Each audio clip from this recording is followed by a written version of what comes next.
It was a severe winter. Minus 14, minus 15, up to minus 20 sometimes.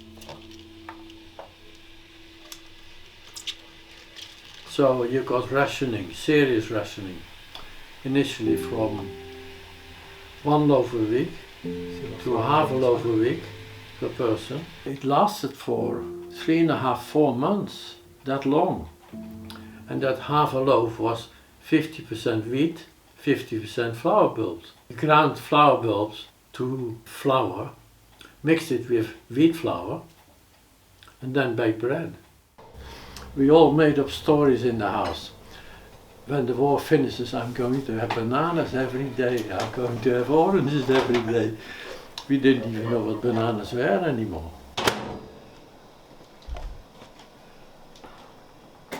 Called videoing a barista.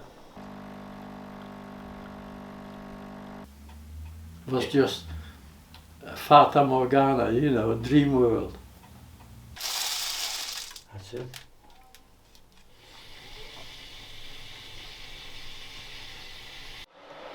How can, when one bird comes, virtually within seconds all the others come too? How do they know?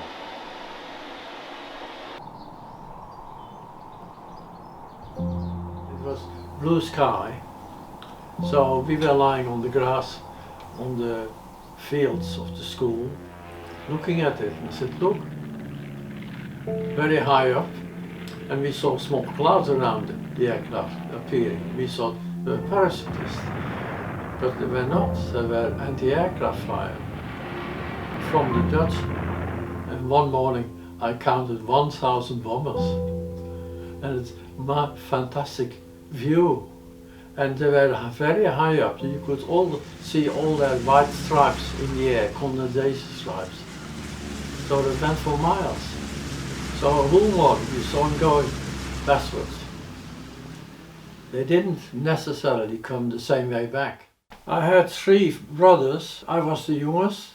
And then we had 2 older ones, Jaap, myself, and Nico. Nico was 1 year older, Jaap was 3 years older.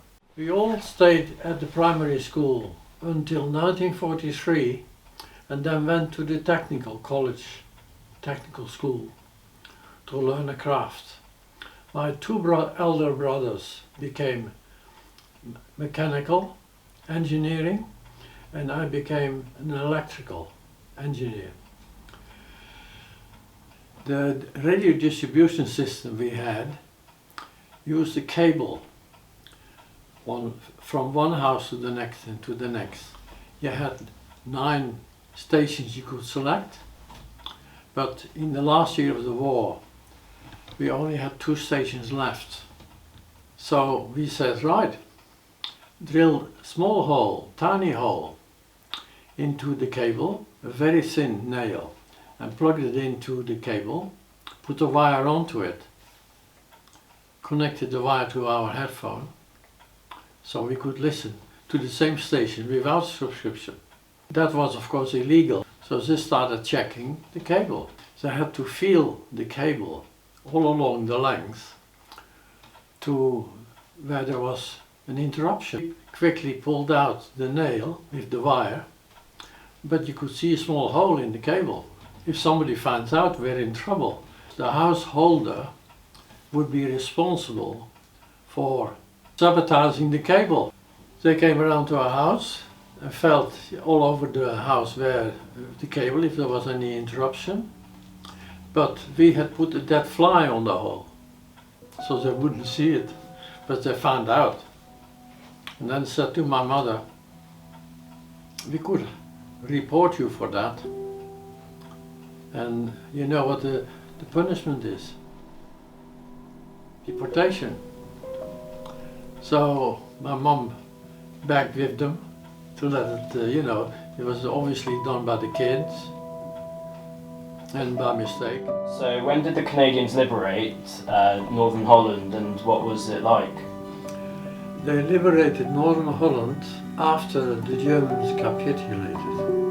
That was end of April of 1945. Canadians came in lorries. The Germans walked out, and the Canadians came by lorry.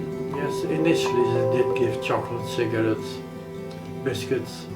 This is the photograph of my family. Nicholas, Ja, mijn moeder en me. the festivities and the flag in front of the house. It was marvelous.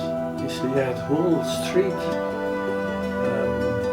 with tables set up with cakes and drinks and so on. Flags out, dancing. It was euphoria.